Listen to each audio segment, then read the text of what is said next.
is your relationship with time? Are you wired and tired, stressed and overwhelmed, busy and going nowhere? Or just want to scale your business? Welcome to Take Back Time with your host, Penny Zenker. Penny focuses on books, strategies, tools, and tips to help you work smarter and approach your time more strategically. As a result, you can have more energy, focus, and get more done in less time. Be more efficient and effective. Get ready to take back time. Hello and welcome to Take Back Time. My name is Penny Zenker and I'm your host. Today, I'm so excited to have Alex Genadinik, which he will confirm or deny whether that's the way you pronounce that. I don't know how to pronounce it either. Perfect. So then I got it right. I like that. You're great. I'm super excited to have you here, Alex, because I think anything above like 7 letters, it's a free-for-all. I totally agree, right? It shouldn't be allowed. So we're just going to call you Alex Gen. So Alex Gen is a successful entrepreneur, 3-time best-selling Amazon author. I would dare say now probably more than that with so many books that you have out and successful courses. He's a business coach who has coached over 1,000 entrepreneurs and is a multiple-time best-selling Udemy instructor. So does fantastic online courses. And he helps people with entrepreneurship and business growth in specializing their business planning, setting strategy, SEO, and advanced marketing strategy. So without further delay, here we have Alex. Well, thank you for that wonderful introduction, and thank you for having me on the show. Great to have you here and pick your brain. So one of the books that you've written is called The 20 Principles of Productivity. And I think you were just saying before we got on, you're going to rewrite that to 50 principles. So we have a short show, so we won't be able to go through all 50. But what would you say stand out for you as the most important principles that for somebody who's overwhelmed, frustrated, caught up in procrastination or perfectionism, what are the top 2 principles that you would say stand out for you that will help people to be more productive and get more done in their crazy, hectic, busy lives? That's a great question, because actually you should really not do all 20 or all 50 because it's just too overwhelming. You've got to do one at a time, become good at it. And actually almost any of them will make a tremendous difference. For example, a lot of top producers, top SEOs, whenever they're surveyed, like, what's your biggest productivity tip? Their tip is actually to not do things, because a lot of things creep into our to-do list that don't really get us to our goal. They're nice to haves. We might have FOMO. Oh, I want to do this and I want to do this. But if it isn't laser focused and it doesn't get us closer to our goals, I'm taking that task out. So actually elimination is one thing that I'd recommend to almost everybody. And being good at elimination will free up like 70% of your time. That it doesn't mean you have to watch TV. You should watch TV during that time. Use that time to double and triple down on the tasks that precisely do get you closer to that goal. And it isn't enough to just do them. You have to execute those tasks at not above average level, not better than 80% of the people. You have to execute at the top 1 or 2% level. That's, if you're executing worse, like the 90th percentile, that's not good enough. Because if you look at almost any industry, any professionals, the top people, they win in a very lopsided manner. Well, you've just stressed me out. Hold on a second. Now, elimination, I get, right? Yeah. But you're stressing me out by saying I got to execute at the top 1%. I hope you have a tip for me. It's going to tell me, how do I execute at the top 1%? Yeah, it's persistence. Everyone, when you start out, everyone thinks they are fantastic, and they're totally not. They're just okay. They're above average. Starting out makes you above average, because most people, in fact, get lost in the planning and dreaming. They never start. So when you're on day 1, you start out, people, they think they're great. They're not that great. They're just above average, which is okay to struggle. They start, they struggle. And if they persist, now most people don't persist. Most people, they get discouraged early. They get discouraged, frustrated. They get discouraged early and quit. If they don't, if you persist, and this is not even according to me, this is according to the last 100 years of entrepreneurship literature. You can read Napoleon Hill's Think and Grow Rich. If they persist over time, they'll become better than not 50%, 60%, 70%, 80% of their competitors. That number might sound great. I'm better than 80%. But in most industries, what I found that there's a pyramid of who wins, and it's very lopsided. The top 1 or 2% win in a very lopsided manner. They are the wealthy. The 60%, 70%, they're in the game, but they struggle. And that answer to your question of like, well, how do you do it, Alex? You just have to persist and you have to improve your skills. So that elimination will, in fact, allow you to focus on the most important things in your business and improve them. And then perhaps the second thing I'd recommend is mindfulness and self-assessment. Because how do you know what to improve? We all think we're great. Like when I wrote my business plan book, I thought it was great. I'm 20 edits and 6th editions in. And now I think it's not that good because it's the more we know, the more we don't know, right? Yeah. And constantly I'm a 3rd editor. I've reread and rewritten it a bunch of times. And like people are still finding some ways to improve it, little things. So I think having that mindset where like, I'm doing a good job. No, you're not. Right? Self-assess, like find your own blind spot, get coaching, network with peers, get family and friends to look at what you're doing because it's very easy for others to find flaws. Yeah. There's no shortage. For us, it's really hard. And I think that's another skill. And there's this rule, not so much a rule, but there's this concept of working in your business and on your business. And when you're in your business, it's what you have to do to pay the bills. You have to sell, you have to build the product, you have to service your clients, whatever you have to do. Right. It's the tactics of running your business. The daily stuff. And we get caught up in it because we do more and more and more. And I've been guilty of that myself as well, very much. That's why I have too many books and too many courses, just do more. But it's very critical to take a step back and allocate maybe like 5% of your budget or time, just 5%, 10%, whatever you can do, because it is important to keep the lights on and service your clients and all this. Absolutely. But if you can take that time purely not doing work, not being in your business, but taking a step back and like looking, what can I do better? What processes can I improve? If you do this every week, you improve something, you look back at it a year from now, 2 years from now, and you're like, wow, I improved 50 things about my business. Absolutely. And take a look at where's the market going, right? That reflection is so important to see where are you adding value, where can you add more value, and to be, as you said, have allocated time to be strategic. I'm a big proponent of that as well. And if you look at all the great successful people that are interviewed, whether it be Warren Buffett or Bill Gates or Steve Jobs or, anybody who's been interviewed at that top 1% level that you're talking about, they all have these like retreats, these reflection retreats or learning retreats, right? Where they go away from the day to day and they really look at what's working, what's not working, where's the market going, etc. So that's really, really important. Yeah. And eventually persistence with that self-assessment and self-improvement will get you to the 1% execution. And then real growth and success really opens up. So simple, right?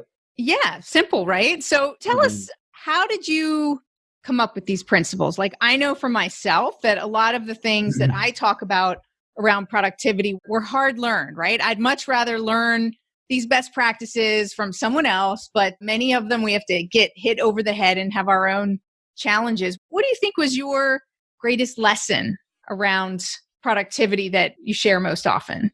For me, I think when you look back at my YouTube channel, I have now something like 3 million views and I started in like 2012, but I look at it as like one of my toughest learning periods where I was kind of still at a somewhat of a struggle period and I was doing okay online, but I was in the business very stressed. And what happened is if you look at I have 800 videos and they're almost entirely all bad. I was good at marketing them, but the video production was really bad. My delivery wasn't good. And I consistently was making the videos and I was driven by stress. And when you're driven by stress, your brain can't do anything except try to remove that short-term pain, short-term stress. And so I'm like, if I just made more, and that's precisely, I wasn't working on the business. I was too in the business. I couldn't take a step back and I really didn't have a coach or anybody to tell me. Well, eventually somebody told me, hey, you got to raise your game. Videos aren't good. And now when I look back at it, I was like, wow, I was on a big sprint and it was so mistaken. And it was because of the stress, it was so hard to kind of make the videos better because I was in that mindset. So I think having that discipline and just being aware that that's the issue, that's first. Also, that's one thing that was my lesson of like, you have to improve your processes, have to improve how you do things, anything, design, production, whatever your listeners' business might be. Everyone's different, but there's something that probably there's like some plateau they're hitting. They can't get beyond it. And it's probably something in their quality of what they're producing. That's one thing. And then the other thing that So really... wait, let me stop you there for a second, because I think that's really important. What you're saying is for people to recognize when they've hit a plateau. So instead of, like you said, just keep pushing, is to recognize you hit a plateau. And instead of continually beating your head against the wall, stop and really think. So that's the first step, is to be aware and to stop. And if you don't check in early enough, you're not seeing that you actually hit the wall. So sorry, go ahead with your second point. Well, exactly, right? Because I do have a lot of entrepreneurs that come to me and they say, I've tried everything. I don't know what to do. And then obviously when you're looking from the side, you're like, well, everything sucks about what you're doing. It's obvious. But for them, they're doing their best and it's understandable. I mean, right. A lot of times I was in the same situation too. And it's just self-assessment, get feedback. They're just not doing the basics because they're under stress and everything's like caving in on them in a way. The other point I was going to make is that helping my clients and consistently running into issues with them, for example, like after a while, I was able to create a good strategy for a lot of people quickly. Okay, you have an e-commerce business. I know how to promote this. You have a local service. I was giving them exactly what to do, but then they were coming back and not doing it or not doing it. I know. I've experienced the same thing. Like you're like, what is going on? I told you exactly what to do. Exactly, right? And so why didn't they do it? Well, yeah, why don't they do it? So they all have a lot of different reasons. Sometimes they're intimidated. Sometimes there's fear, like fear of criticism, fear of failure. There's like a lot of reasons, of the root reasons. And so I had to start digging around. Like, I'm not one of those people who are like, well, entrepreneurs just fail and that's the reality. No, like we have to know why. And of course, like I want to help them, because the saddest part of being a coach is when your clients fail and they don't do well. It's not your fault. Like I'm not their father. Like I can't. Like right. They I can't have to go own there their action. I guess fathers don't do this these days, but I can't make them. So that was painful for me because it's right around the corner. You can do so much better, because it is hard to look at the person's eyes when they're in stress and do that next week and next week and next week. Whereas like I'm just a coach. I'm not the executor, but if I was, I could have done it. But like they have to help themselves and they don't. So that's why I started working on these productivity skills. And really it's the human issues that hold people back. It's mostly businesses struggle from implosion, not competition, not outside forces. Sometimes it's outside forces, but we do most of the damage to our businesses ourselves in a way. And that's why it's all in execution. So even my business plan book, the most recent edit, I'm like, hey guys, planning, fantastic, go execute. And if you don't execute, here's what to look into, why you're not executing. And a lot of it is confidence. A lot of it is fear of failure, fear of being mocked by the naysayers, oh, I told you so. Sure. And different people get affected by different things. And so that's why the 50 skills now. What's the most common way that you help them to get over that hump, right? From not doing and procrastinating to getting into execution? So different people, they need different prodding. There's not a formula that works for everyone. I think as a coach, you kind of have to use, like a little bit of emotional intelligence and try to understand why they might be telling you their story. It's not true. They're lying to themselves and you. But right. you have it's just to the sense. Surface. You have to sense how receptive they are. Sometimes they need like a little bit of toughness. I'm like, okay, enough talking here. Right. You've told me about your dreams 10 times. And they're like, no, we have a plan. You got a plan 3 times better than you need. Right. That's it. And some people, it's different. For some people, they lack confidence. You have to build up confidence with little wins. Because I also actually grew up without that much confidence. And nobody told me like, you're great. They would be good. But you have to build confidence with little wins. And over time, you'll be like, wow, look at me. I've got so many little wins and I've got momentum. It feels good. And when it feels good, they keep doing it. So you got to get them on that natural. So it's a kind of a combination of some discipline, some habit building, some of all of these little things, getting them motivated. Yeah. So breaking it down into smaller pieces sometimes help individuals to take that little step, right? To get that win, that quick win, or the low hanging fruit. I call it for businesses, is to look where there's low hanging fruit for improvements and then to be able to leverage off of that quick win. Yeah. And quick wins, they can be really quick sometimes. Like in 2 seconds, if you change your facial expression to a more confident one, you will feel more confident. Like there's this connection of like, I'm sure, everyone's heard when you smile, you feel a little better. So Well, sometimes it releases hormones, right? That go to our brain that actually, yeah, it's impossible to smile and feel bad. yeah. So sometimes physiology changes our mood, and sometimes our mood causes our physiology. But now that we know this, all we have to do is change our physiology: shoulders back, head up, chin up, whatever, all the basics. Yeah. Everybody knows this, nobody does it. But whenever you're heading into a task, I got to start doing work. You're confident. And, of course, that's the physiology. There's a little bit of mindset stuff, but the confidence actually sometimes just gives you enough to try, to dare to try. It doesn't work for everyone, but that's at least a 2-second effort. Absolutely. And comes back to the point that you talked about perseverance, right? Is added emotional intelligence that helps you stay the path for perseverance. Yeah, and in Napoleon Hill's book, it's one of the major principles is confidence. Because without confidence, people aren't decisive, they don't jump in.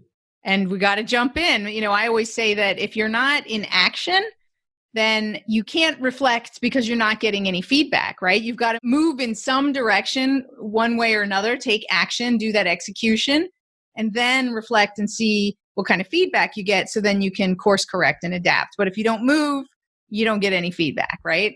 Yes. Distractions are the enemy of productivity. Go to distractionquiz.com and find out your distraction profile. Are you a time zombie or a hamster? Take this free distraction quiz today to rate your ability to focus on what keeps you from being a wizard. Go to distractionquiz.com.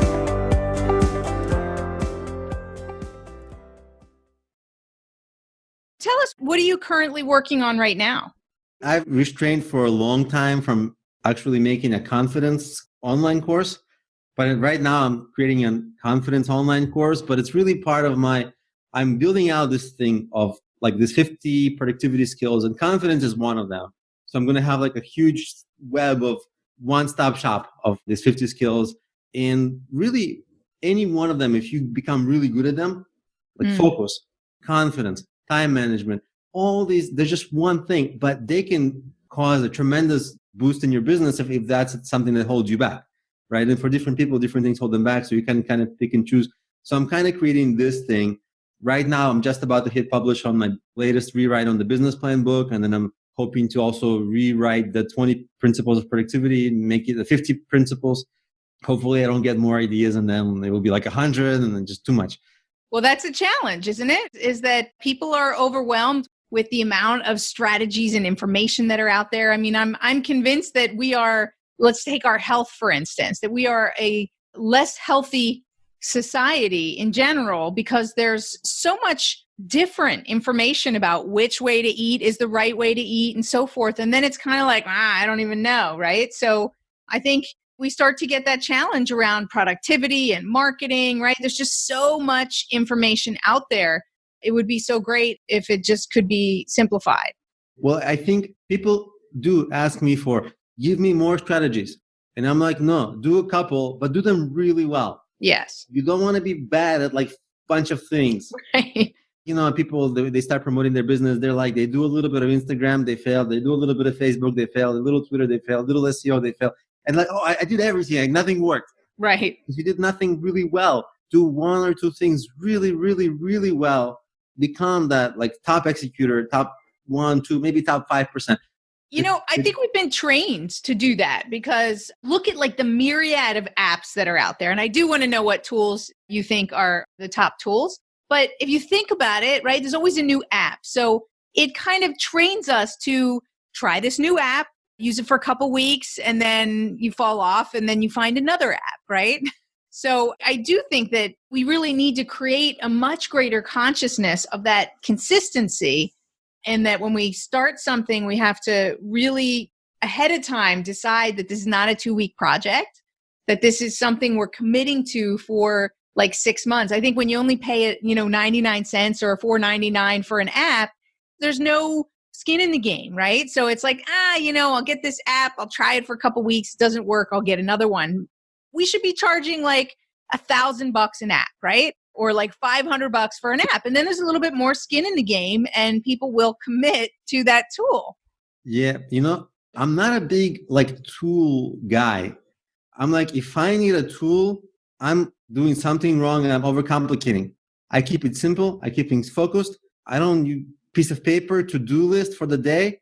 I don't know what to do. The to-do list comes from I have a year plan. It's like a big sheet of paper. I know exactly what I need to achieve.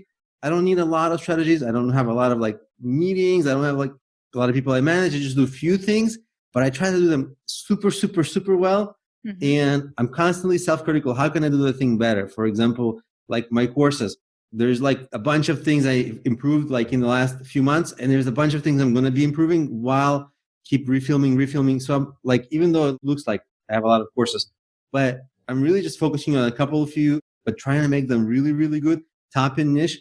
And I don't need a productivity tool. I just need to do the work. Right. So I don't get caught up in the over planning. Just focused, streamline few things, but really well. Don't need tools. So I'm with you because I'm not a big tool person either, but I do think that there are a handful of tools that, especially as an entrepreneur with a lean organization, that they really do support you to automate certain processes and things like that. There's got to be, let's say, 2 to 5 tools that you do use. And I'd love to hear what those are. When I work, I have a piece of paper next to me. I take little notes. I have a to-do list. It's kind of for the day. And I just cross things off. That's it. I think the one thing, it's a technique. It's not really a tool. The day before, I know exactly what I'm going to do the day after. Mm-hmm. And so you're doing your planning the day before. So for tomorrow, you did your planning today. I know exactly what my tasks are for tomorrow. Right. And I'm evaluating them right now. I'm like, which one's important, what to take out. I know what mistakes I usually make. For example, tomorrow, I'm doing a lot of filming. The editing for it is really boring. And I kind of do my own editing right now. You do your own editing. Okay, so here's an example, right? So where you could use an outsourced site or something to support you in that. So you choose to do a lot of the editing and social media posting and all of that you do yourself. I do zero social media posting. Zero, okay. So there you go. You eliminated it entirely, so no need for a tool. Yeah, my sales, they come from totally different, So on the point of editing, it's a fair point. I could hire someone, and I would love to hire someone. Probably would be wise of me. The editing that I do has been a little hard to, actually, I think I'm still faster than if I had to hire an editor, but maybe I'm wrong. Still time you could be doing something else that's even more important. There's a conversation there. I think we hit something here. Actually, it's one of the things in my self-assessment. I'm like, that could be very much next on my list to start hiring freelancers. Right now, there's a different thing I'm doing in my self-improvement, working on your business. But I think you're right. I am spending a boring amount of time on editing and probably unnecessary. Good point.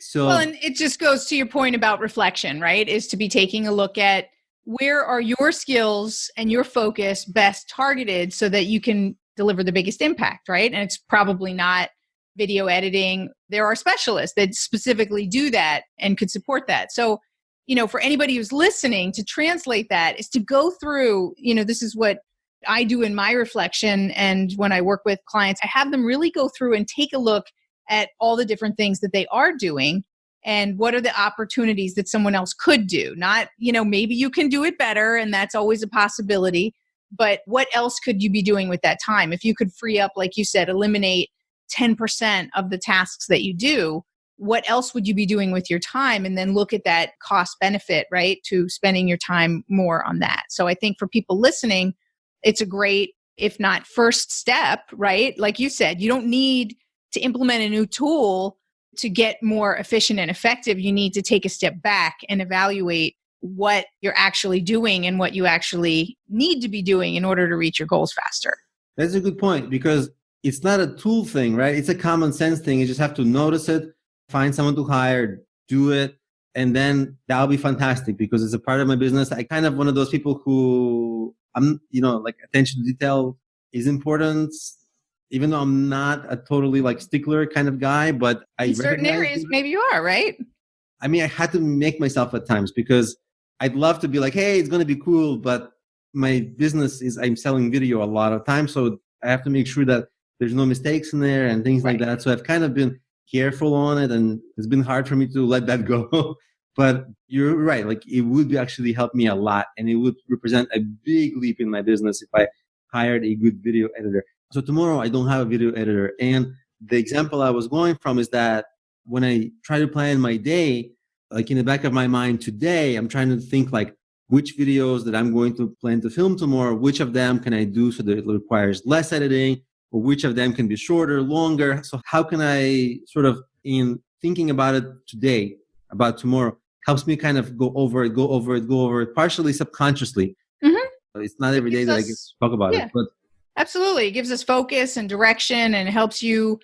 When you get up in the morning, you don't have idle time where you're kind of like, what am I going to do today? And that fuzzy thinking, you're just like, bam, let's go. And that's our most productive time for most people is in the morning, So even though, I know there's people who aren't morning people, but there's all these studies that show that we're at our best in the morning when we wake up.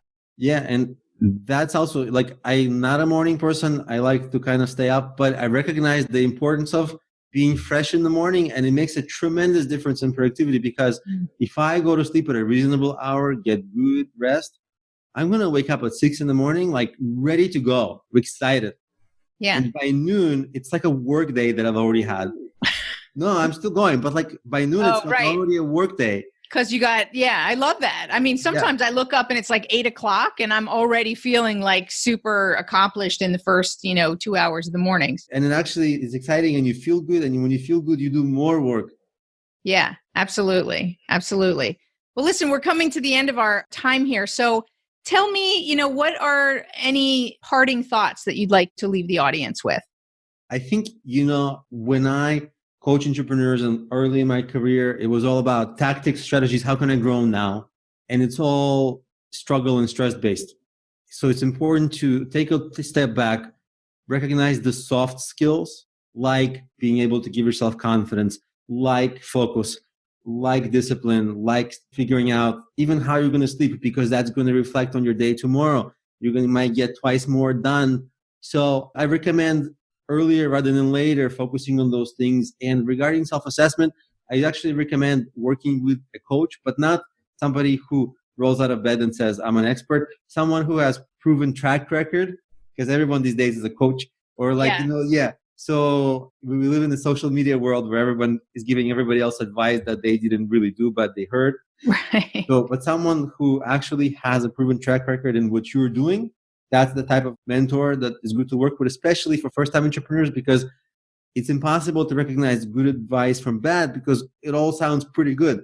Right. Well, you want to work with somebody who's been there and done that, who can appreciate the challenges that you're going through and knows what works, that has proven strategies and approaches that are going to cut to the chase. Yeah, and a good coach can save you months and months and months and a lot of time and money of struggle. Absolutely. And the other thing I also recommend is getting there's a few terms like I did something great, or it's really great now, or I'm going to, getting that out of your vocabulary and not criticizing yourself too much, but that self-assessment, making it a part of your day, because that's going to make you better too. Absolutely. I'm all about the self-assessment. I do a self-assessment myself, and I have a number of tools that I've created that help people do that. So I believe that you're right. And that's pretty much what we've reinforced in different types of conversations today, is that can be is your greatest productivity skill, that if you just hone that reflection process, then, you're golden. You're going to be in that top 1% if you consistently take a step back and evaluate. 100%. Awesome. Well, Alex, thank you so much for being here. It was great having you. Tell our listeners where they can find you and where they can find your courses. Well, everything's on my website, problemio.com. It's a weird website name that I had a long time ago, but it's rooted in, the problem. What problem is your business solving? That traditional business question. But it's problemio.com. All my contact information is there. My books are there. My courses are there. And contact information there is, and people are welcome to email me. I love hearing from people, and I look forward to hearing from people. Great. Thank you, Alex. Thank you. And thank you all for being here, because you can walk away from today with that key strategy, which is to take a step back and reflect where you are on a regular basis, to plan the night before so that you know what it is that you're doing, and stop relying so much on technology and tools, and use those soft skills to take a step back and reflect and see where is the best use of your time, and see what you can eliminate from your schedule and delegate, automate, or eliminate in that context. So thank you all for being here. And my name is Penny Zanker, and you're listening to Take Back Time. I'll see you in the next episode.